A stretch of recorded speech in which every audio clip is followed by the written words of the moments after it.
Serbia and the world today. Ida que nulla alia incivitate nisi in qua populi potestas summa est. Ullum domicilium libertas habet, qua quidem certe nihil potest esse dulcius, et si aequa non est, ne libertas quidem est. Cicero. Therefore in no other state, except where the people have supreme authority, can there be freedom, and without a doubt, nothing can be sweeter than freedom. If it is not the same for all, it is not freedom at all. The fate of the Serbian nation today depends on a correct understanding of all the circumstances surrounding us and the comprehension of historical currents that have led to these circumstances. Based on bold and sober realization of the situation, we can foresee plans for the future. The eternal rule of every struggle and war, even life itself, is a battle for which, at least concerning us Serbs, we can say that the war is not over. Before making an action plan, we must determine the enemy and their intentions. A nation that sees only cooperation, goodwill, and friendship in international relations, without recognizing the merciless rules of struggle, is bound to fail. Likewise, one who only seeks to please others and conform to their interests is destined to fail. In international relations, the law of struggle governs, as all nations are exposed to the fierce competition of others, each striving to secure its own interests. In this merciless battle, those who are stronger in spirit, will, persistence, and perseverance prevail, not those who are morally better, fairer, more sincere, and well-intentioned. The main factor for each nation in international life is its political power, which means origin and history, moral strength, military force, economic power, natural resources, geographical position, essential characteristics of national character, cultural influence, science, art, and so on. Guided by their rich historical experience, Serbians should know that the first condition for success in international relations is strength, not morality and justice. Everything strong triumphs, while everything weak perishes. It is similar to sports, where the stronger, more skilled, and more combative prevail. There was a time when European powers dominated the whole world, and then they were succeeded by the USA and the USSR, whose dominance lasted for about half a century. Despite being competitors and ideological opponents, these two countries were, de facto, allies. With the collapse of the USSR, America established itself as the dominant world power. However, as it is the nature of things that weakness is the other side of the coin of its strength, it can be predicted that its dominance will not last long. From the end of World War II to the present day, the USA and its allies have used armed force outside their territories 220 times. All of this was carried out in countries of the so-called Third World, where military organization and technology are at a very low level of development. Now, European powers have come together in what is known as the European Union, which bears many similarities to the revival of the former Holy Roman German Empire. The EU demonstrates disproportionately large appetites for dominating the entire European continent and beyond. In the East, there is a huge Chinese mass that has achieved significant results in economic development and military power. China already stands as an opposing force and antithesis to the entire West. Despite the great power of the mentioned forces, the future of the world will not be exclusively tied to any of them, nor to their ideologies, methods, civilizations, or the preservation of their selfish interests. Serbia should not be tied to any of them. Its fate has never depended on any alliance or union throughout history but has always been in its own hands, and it should remain so in the future. Serbia is a crossroads of East and West, North and South, essentially the center and heart of Europe. With its ethnic, religious, and cultural diversity, it is open to everyone and receptive to various influences. Serbia is unique, and its destiny will be determined by the level of national consciousness and unity.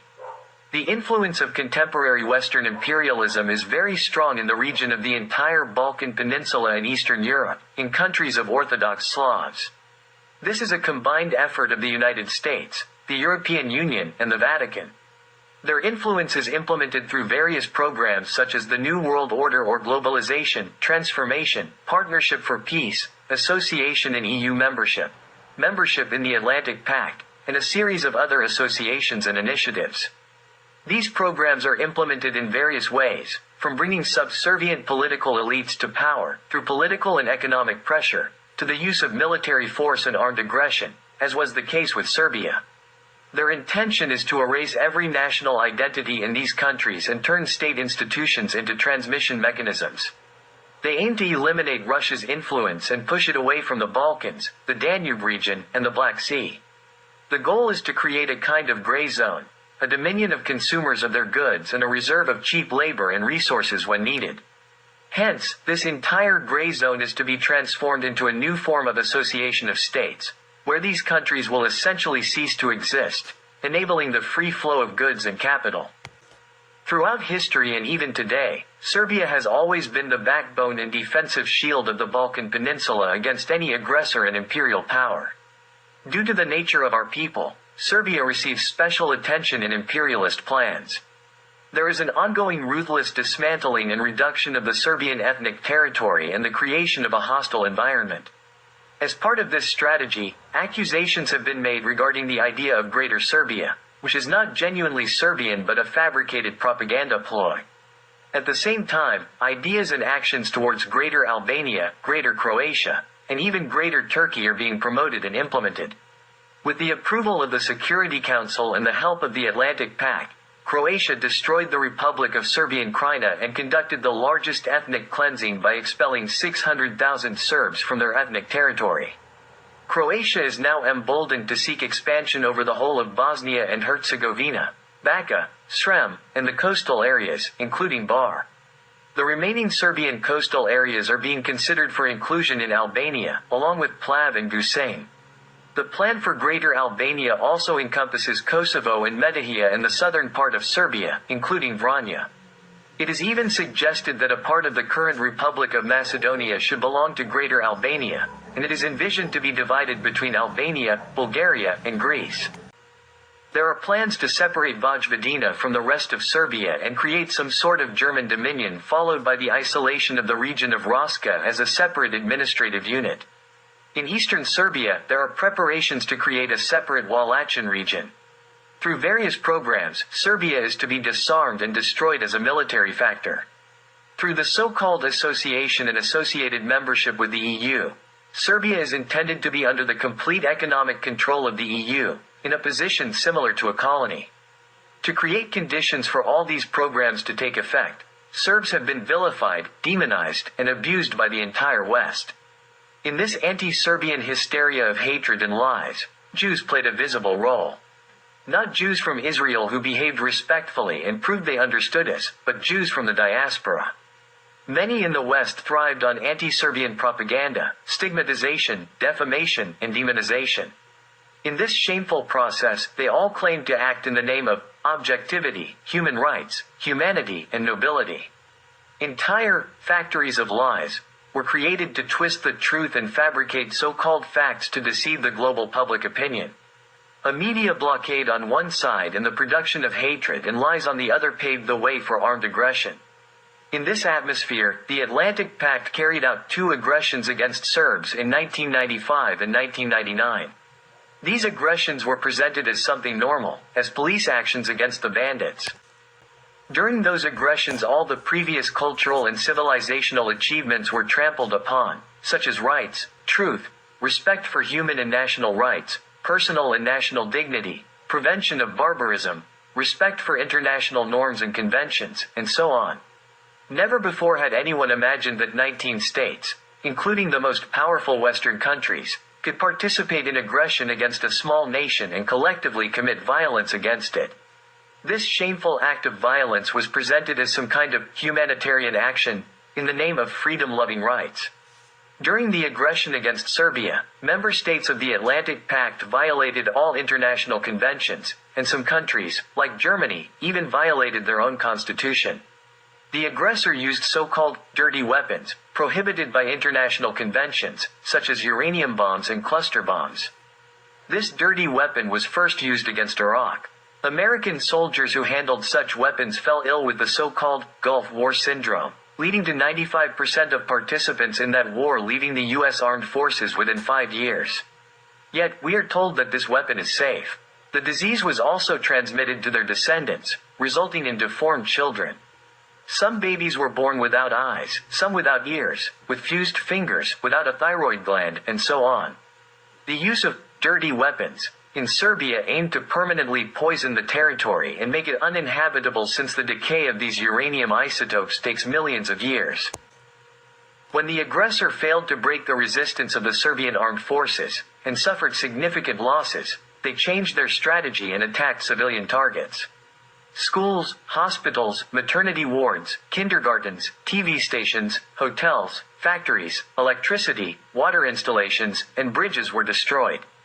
At the same time, Fulbright scholarship holders in power in Serbia carefully concealed the aggressor's losses from the public eye, protecting the governments of aggressor countries from their own people's revolt.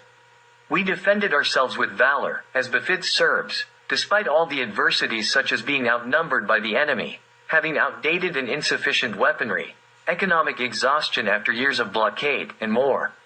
We have no need to apologize to anyone for this chivalrous defense, to bow down, to relent, or seek mercy and pardon from anyone.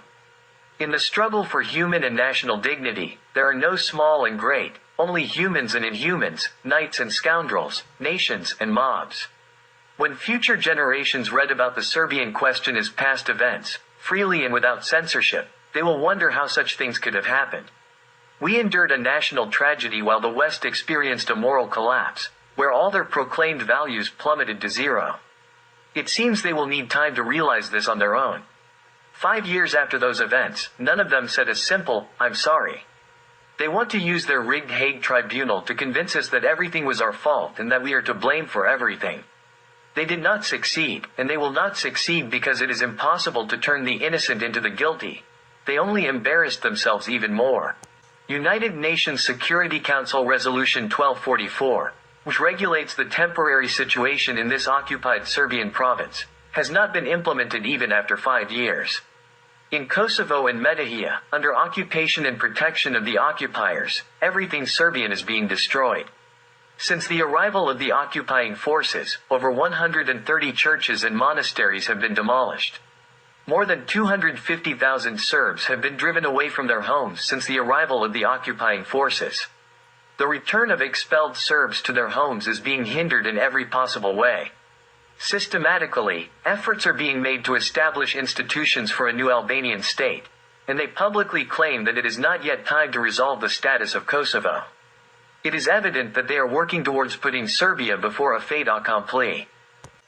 The armed aggression led by the Atlantic Pact against the Serbs has now been replaced by a special war whose ultimate goal is to turn the Serbs into European Indians. This war is waged under the pretext of democratizing the internal affairs in Serbia, protecting the rights of national minorities, regionalization, economic and cultural integration in the Balkans, which will continuously erase the national and cultural civilizational distinctiveness of the Serbs and their state. Anything that is national, healthy, patriotic is proclaimed as backward and primitive, and those Serbs who advocate for their people are labeled extremists and chauvinists. This propaganda is carried out through public media with constant support from numerous non-governmental organizations financed from abroad and from Serbia's budget with around 7 million euros. Their activities are conducted through education, certain cultural aspects, political economy, modern technology, finance, politics, and public life in general. The use of armed force will come in the end if all these means fail to achieve the set goal and once the Serbian armed forces are disbanded and reduced to insignificant actors. Under significant external pressure, the Serbian Orthodox Church is also being internally undermined with the cooperation of some clergy members. The main goal is the destruction of the Serbian identity, especially advocated by the Vatican. There is a plan to break up the Serbian Orthodox Church into several regional churches, following the example of the Macedonian Church. The plan includes the creation of Montenegrin, Bosnian, Croatian, and American churches. Within the Serbian Orthodox Church, two destructive currents have emerged, the Fanerio and the Uniate. Some bishops, sons of former officials from Tito's secret police, UDBA, whose names don't need to be mentioned as it is known who they are, continue to work on their assigned task and internally hinder any progress of the Serbian Orthodox Church. They ran to Pope John Paul II and paid him obeisance while he persistently urged President Clinton to bomb Serbia. And then the Vatican started building its cathedral and bishop's residence in occupied Pristina on an area of 1.5 hectares. Like mushrooms, over 300 mosques are sprouting, even in places where there are no Muslim believers, including Catholic churches. The so-called Hague Tribunal holds a special place in the arsenal of the Atlantic Pact. The establishment of an international criminal court that would accuse and convict all Serbs who dared to defend their people during the civil war in Yugoslavia aims to portray all Serbian fighters as war criminals and serve as a means of pressure and blackmail. The court was formed by UN Security Council Resolution 827 without any authorization according to the UN Charter. Unfortunately, this resolution was adopted unanimously by all members of the Security Council because the UN had long denied its purpose and had become a compliant service of the Atlantic Pact. The entire process of the Security Council regarding the formation of the Hague Tribunal is not only lawless but represents the most severe abuse of justice. This act has a purely political character and was passed to intensify the propaganda war against Serbs. It violates the legal foundation of the UN. The court was established to serve as a legal protector of the destruction of Yugoslavia, legitimizing secession, and protecting the violent creation of satellite states, all of which constitutes serious criminal offenses. The most crucial crime, the crime against peace, has been excluded from the jurisdiction of that tribunal so that those most responsible for the breaking up of Yugoslavia would not be criminally prosecuted. The tribunal introduced secret indictments and anonymous witnesses, and changes its rules of procedure and evidence almost every month at its discretion. Serbs accused before this tribunal are not provided with the minimum rights prescribed by the International Covenant on Civil and Political Rights. 2 of the accused mysteriously lost their lives in the Hague Tribunal's prison. In spirit, letter, and practice, this tribunal confirms that it is an anti-Serb institution, not a court of justice. The theoretical framework for this incriminated tribunal was devised by a group of lawyers from a Catholic university in Chicago, led and financed by George Soros. Some experts believe that the idea of such a court was first presented in Pope Wojtyla's encyclical in May 1991. The establishment of the Hague Tribunal in this way and with that goal violated many norms of international law. One of the far-reaching goals of the Hague Tribunal is to eradicate chivalry among Serbs so that no Serbian individual ever dares to take up arms and defend their people and homeland again, as according to this tribunal, it automatically constitutes a war crime. We can acknowledge their right to raise accusations against individual Serbian fighters, but not the right to judge them. All accused should be tried in Serbia, before Serbian courts, and not by their wartime enemies. The extradition of former Serbian President Slobodan Milosevic to the enemy court on Vidovdan, labeled as a war criminal, was intended to inflict spiritual pain on all Serbs. They could not prove any war crimes against him because there were none.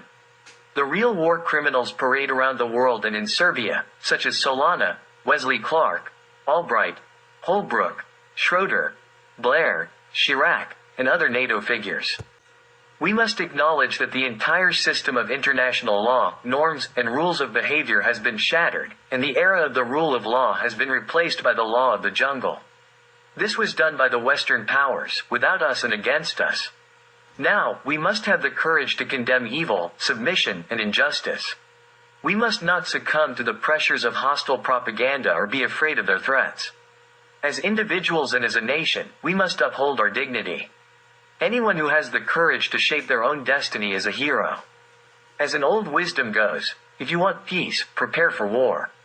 Considering the overall situation, Serbia must possess a significant military force and be armed with modern weaponry of its own production. This military strength must be sufficient to deter any potential aggressor from attempting aggression. This is our reality and our position in the world today. I would have much preferred everything to be different and better, but unfortunately, it is not so, and we must face the reality as it is.